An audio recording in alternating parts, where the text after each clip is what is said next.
right? So anyone who's been following along with the IIT Sri Lanka story online, like you've probably seen a ton of stuff. Yeah. Reddit threads, articles. Yeah. Forums all over the place. A lot to dig through. Yeah. So today we are going to deep dive into the world of IIT Sri Lanka.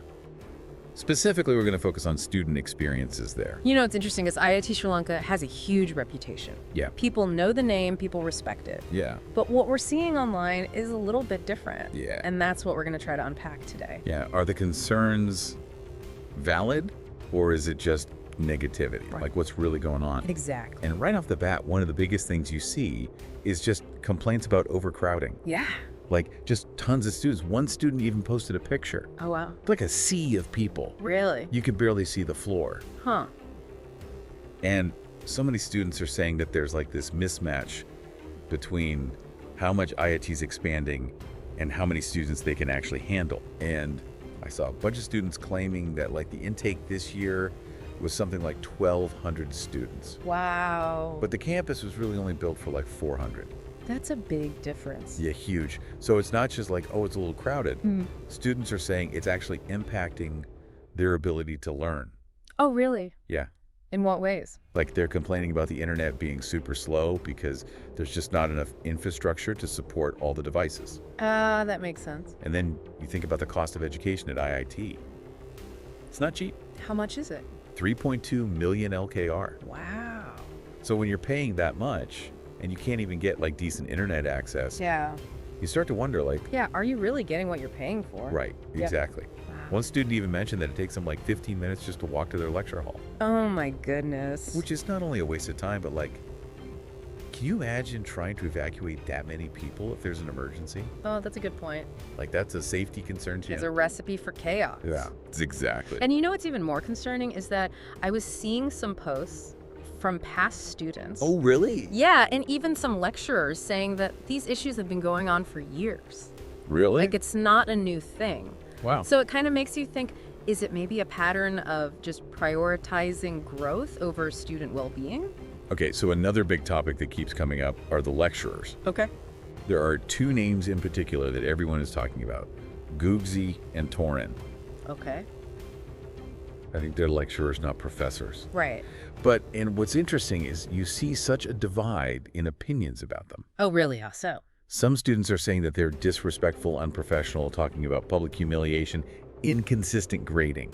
Wow. And there's even a screenshot of an email from one of them, I think it was Gugsi, based on the description. Okay. And the grammar, Yeah. woof, Really? not what you expect from a university lecturer. Huh. Like it's almost hard to believe it's real. But then on the flip side, you have students who are like fiercely defending Gugsi and Torin, Really? saying that like, yeah, they're tough, but they prepare you for the real world. Interesting. So it's like, is it tough love or is it something more than that? Yeah, where do you draw the line? Right. And then it's not just those two lecturers. Students are also pointing the finger at IIT's management, Oh, really? saying that they're ignoring all these problems Uh-huh. with the overcrowding the facilities.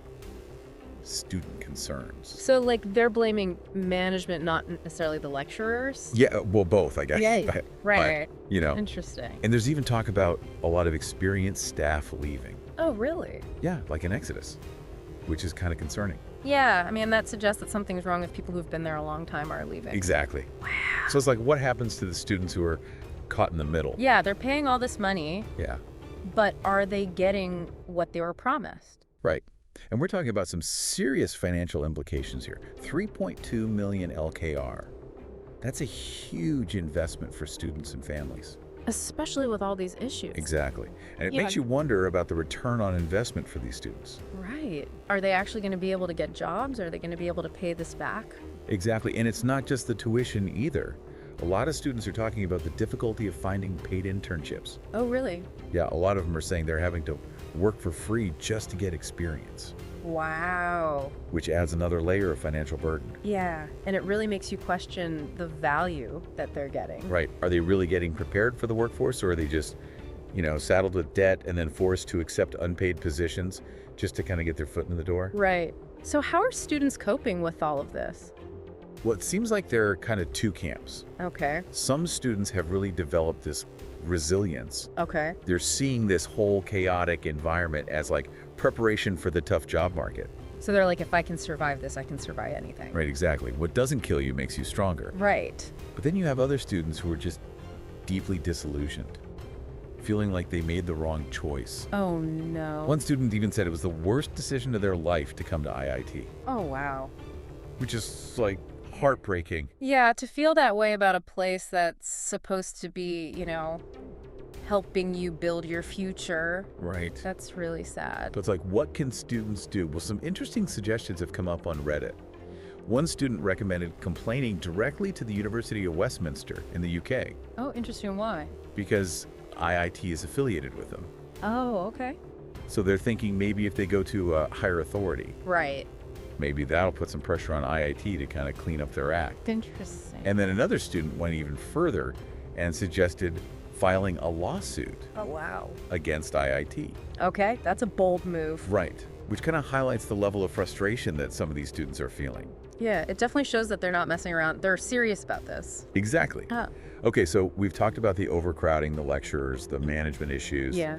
But there's another aspect of this IIT situation that we need to address, Okay, what's that? and that is internet restrictions. Oh, really? Yeah. Students are reporting that certain websites are blocked on the IIT network, Like what kinds of websites? like even basic Google services. Really? Yeah. And it's not just like blocking social media to keep students focused. Right. We're talking about restricting access to tools and information that they need for their studies, Oh, wow, that's a big problem. especially in a field like IT, where you know things are constantly changing and you need access to the latest resources. Right, I gotta stay up to date. Exactly. Yeah. So this raises some serious concerns about censorship and academic freedom. Yeah, if students can't even access basic information, how are they supposed to do their work?